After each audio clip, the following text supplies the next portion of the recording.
नमस्कार दोस्तों, आज हम रसायन विज्ञान का एक नया पाठ पढ़ेंगे जिसका नाम है कार्बनिक रसायन, कुछ आधारभूत सिद्धांत तथा तकनीकें। अब हम इस पाठ का पहला भाग पढ़ेंगे। इस वीडियो में हम पढ़ेंगे परिचय, सामान्य प्रस्तावना, कार्बन की चतुर संयोजकता, कार्बन यौगिक का संरचनात्मक निरूपण। परिचय। पिछले एकक में आपने सीखा कि कार्बन का एक अद्वितीय गुण होता है जिसे श्रृंखलन यानी कैटेनेशन कहते हैं। इस कारण यह अन्य कार्बन परमाणुओं इस एकक के साथ संयोजक आबंध बनाता है। यह अन्य तत्वों जैसे hydrogen, oxygen, nitrogen, sulphur, phosphorus तथा हैलोजन के परमाणुओं के साथ अणुओं की आकृतियों को समझ सकेंगे और इनके संयोजक को भी आबंध बनाता है। इस प्रकार की यौगिकों का अध्ययन रसायन शास्त्र की एक अलग शाखा के अंतर्गत किया जाता है जिसे कार्बनिक रसायन कहते हैं। इस एकक में कुछ आधारभूत सिद्धांत तथा विश्लेषण तकनीकें कार्बन यौगिकों का वर्गीकरण कर सकेंगे। इसमें सम्मिलित है जो कार्बनिक यौगिकों विरचन तथा गुणों को समझने के लिए आवश्यक है। सामान्य प्रस्तावना। पृथ्वी पर जीवन को बनाए रखने के लिए कार्बनिक यौगिक अनिवार्य है। इसके अंतर्गत जटिल अणु है जैसे आनुवांशिक सूचना वाले डीऑक्सीराइबोन्यूक्लिक अम्ल यानी डीएनए तथा प्रोटीन जो हमारे रक्त, मांसपेशी एवं त्वचा के आवश्यक यौगिक बनाते हैं। कार्बनिक रसायन कपड़ों, ईंधनों, बहुलकों, रंजकों, दवाओं आदि पदार्थों में होते हैं। इन यौगिकों के अनुप्रयोगों की ये कुछ महत्वपूर्ण क्षेत्र है। कार्बनिक रसायन का विज्ञान लगभग 200 वर्ष पुराना है। सन 1780 के आसपास रसायनज्ञों के पादपों, नेपादपों तथा जंतुओं से प्राप्त कार्बनिक यौगिकों एवं खनिज स्रोतों से विरचित अकार्बनिक यौगिकों के बीच विभेदन करना आरंभ कर दिया था। स्वीडिश वैज्ञानिक बर्जीलियस ने प्रतिपादित किया कि जैव शक्ति यानी वाइटल फोर्स कार्बनिक यौगिकों के निर्माण के लिए उत्तरदायी है। जब सन 1828 में एफ वॉलर ने कार्बनिक यौगिक यूरिया का संश्लेषण अकार्बनिक यौगिक अमोनियम साइनेट से किया, तब यह धारणा निर्मूल सिद्ध हो गई। ये कुछ इस प्रकार का रिएक्शन था। NH4CnO गर्म करने पर हमें देता है NH2CONH2 जिसे हम यूरिया कहते हैं। कोलबे ने सन 1845 द्वारा एसिटिक अम्ल तथा बार्थलेट सन 1856 द्वारा मीथेन के नवीन संश्लेषण के परिणाम स्वरूप दर्शाया कि कार्बनिक यौगिकों को अकार्बनिक स्रोतों से प्रयोगशाला में संश्लेषित किया जा सकता है। सहयोजक आबंध के इलेक्ट्रॉनिक सिद्धांत के विकास ने कार्बनिक रसायन का आधुनिक रूप दिया। कार्बन की चतुर संयोजकता। कार्बनिक यौगिकों की आकृतियां, आणविक संरचना की मौलिक अवधारणाओं का ज्ञान कार्बनिक यौगिकों के गुण को समझने की और उनकी प्रगुक्ति करने में सहायक होता है। आप यह भी जानते हैं कि कार्बन की चतुर संयोजकता तथा इसके द्वारा सहसंयोजक आबंध निर्माण को इलेक्ट्रॉनीय विन्यास तथा S और P कक्षकों के संकरण यानी हाइब्रिडाइजेशन के आधार पर समझाया जा सकता है। आपको यह याद होगा कि मीथेन CH4, एथेन C2H4 तथा इथाइन C2H2 के समान अणुओं की आकृतियों को कार्बन परमाणुओं द्वारा निर्मित क्रमशः sp3, sp2 तथा sp संकर कक्षकों की सहायता से स्पष्ट किया जा सकता है। संकरण किसी कार्बनिक यौगिक में आबंध लंबाई तथा आबंध एंथैल्पी को प्रभावित करता है। sp संकरित कक्षक में s गुण अधिक होने के कारण यह नाभिक से समीप होता है। अतः sp संकरित कक्षक द्वारा निर्मित आबंध sp3 संकरित कक्षक द्वारा निर्मित आबंध की अपेक्षा अधिक निकट तथा अधिक सामर्थ्यवान होता है। sp2 संकरित कक्षक sp तथा sp3 संकरित कक्षक के मध्यवर्ती होता है। अतः इससे बनने वाला आबंध की लंबाई तथा एंथैल्पी दोनों ही मध्यवर्ती होती है।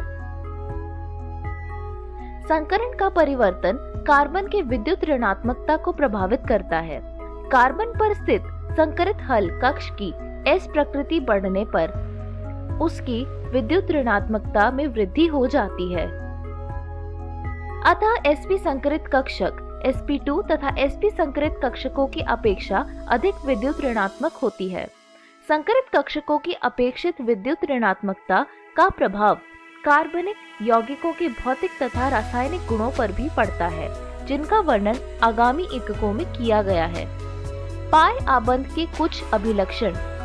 पाई आबंध के निर्माण में दो निकटवर्ती परमाणुओं के p कक्षकों का समानांतर अभिविन्यास समुचित पार्श्व अतिव्यापन के लिए आवश्यक है।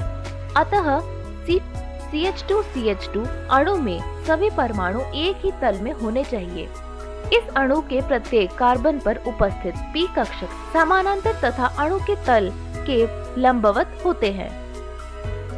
एक CH2 को दूसरे के सापेक्ष पर घुमाने पर p कक्षकों की अधिकतम अतिव्यापन में बाधा उत्पन्न होती है। फलतः C कार्बन कार्बन द्वि आबंध के चारों ओर घूर्ण प्रतिबंध हो जाता है। पाई आबंध का इलेक्ट्रॉन आवेश अभ्र आबंधित परमाणुओं के तल के ऊपर एवं नीचे स्थित होता है। सामान्यतः आबंध बहु आबंध युक्त यौगिकों में मुख्य सक्रिय केंद्र उपलब्ध कराते हैं। यह आक्रामक अभिक्रमकों के लिए इलेक्ट्रॉनों को आसानी से उपलब्ध कराता है। कार्बनिक यौगिक का संरचनात्मक निरूपण। पूर्ण संघनित तथा आबंध रेखा संरचनात्मक रूप। कार्बनिक यौगिकों की संरचनात्मक सूत्र लिखने की कई विधियां हैं। इनमें कुछ विधियां लुईस संरचना अथवा बिंदु संरचना, लघु आबंध संरचना, संघनित संरचना तथा आबंध रेखा संरचना है। लघु रेखा द्वारा इलेक्ट्रॉन युग्म सह संयोजक आबंध को दर्शाकर लुईस संरचना सरल की जाती है। आबंध बनाने वाले इलेक्ट्रॉन पर ऐसे संरचनात्मक सूत्र केंद्रित होते हैं। एकल आबंध, द्वि आबंध तथा त्रि आबंध को क्रमशः एक लघु रेखा, द्वि लघु रेखा तथा त्रि लघु रेखा द्वारा दर्शाया जाता है। विषम परमाणुओं जैसे ऑक्सीजन, नाइट्रोजन, सल्फर, हैलोजन आदि पर उपस्थित एकाकी इलेक्ट्रॉन युग्म को दो बिंदुओं द्वारा दर्शाया जाता है, परंतु कभी-कभी ऐसा नहीं भी होता है। अतः इथेन, इथीन, इथाइन तथा मीथेनॉल के संरचनात्मक सूत्रों को निम्नलिखित प्रणाली द्वारा निरूपित किया जाता है। ऐसे संरचनात्मक निरूपणों को पूर्ण संरचनात्मक सूत्र यानी कंप्लीट स्ट्रक्चर फॉर्मूला कहा जाता है और ये कुछ इस प्रकार के दिखते हैं। संरचना सूत्रों को कुछ या सारे सहसंयोजक आबंधों को हटाकर तथा एक परमाणु से जुड़े समान समूह को कोष्ठक में लिखकर उनकी संख्या को पदांक में प्रदर्शित कर संक्षिप्त किया जा सकता है। इन संक्षिप्त सूत्रों को संघनित संरचनात्मक सूत्र यानी कंडेंस्ड स्ट्रक्चरल फॉर्मूला कहते हैं। अतः इथेन, इथीन, इथाइन तथा मीथेनॉल को इस प्रकार लिखा जा सकता है। इस प्रकार CH2, CH2, यानी ऑक्टेन को संघनित रूप में CH3, CH2 CH3 द्वारा प्रदर्शित किया जा सकता है। इसे और सरल बनाने के लिए कार्बनिक रसायनज्ञों ने संरचना को निरूपित करके हेतु केवल रेखाओं का उपयोग किया है। इसे आबंध रेखा संरचनात्मक सूत्र यानी बॉन्ड लाइन स्ट्रक्चरल फॉर्मूला में कार्बन तथा हाइड्रोजन परमाणुओं को नहीं लिखा जाता, बल्कि कार्बन कार्बन आबंधों को टेढ़ी मेढ़ी यानी जिगजैग रेखाओं द्वारा दर्शाया जाता है। केवल ऑक्सीजन, क्लोरीन, नाइट्रोजन इत्यादि परमाणुओं का विशेष रूप से लिखा जाता है। सिरे पर स्थित रेखा मिथेन यानी CH3 को समूह इंगित करती है। कुछ इस प्रकार से आंतरिक रेखाएं उन कार्बन परमाणुओं को इंगित करती है जो अपनी संयोजकता को पूर्ण करने के लिए आवश्यक हाइड्रोजन से आबंधित होते हैं। जैसे 3 मिथाइल ऑक्टेन को निम्नलिखित रूपों से दर्शाया जा सकता है। 3 ब्रोमोब्यूटेन को दर्शाने के विभिन्न तरीके कुछ इस प्रकार के हैं। चक्रीय यौगिकों में आबंध रेखा सूत्रों को इस प्रकार दर्शाया जा सकता है, जैसा कि आप इन चित्रों में देख सकते हैं। इस वीडियो में हमने सीखा परिचय, सामान्य प्रस्तावना, कार्बन के चतुर्संयोजकता और कार्बन यौगिक का संरचनात्मक निरूपण। अगले वीडियो में हम पढ़ेंगे कार्बनिक यौगिकों का त्रिविमीय सूत्र, आणविक मॉडल, कार्बनिक यौगिकों का वर्गीकरण, कार्बनिक यौगिकों की नाम पद्धति। धन्यवाद।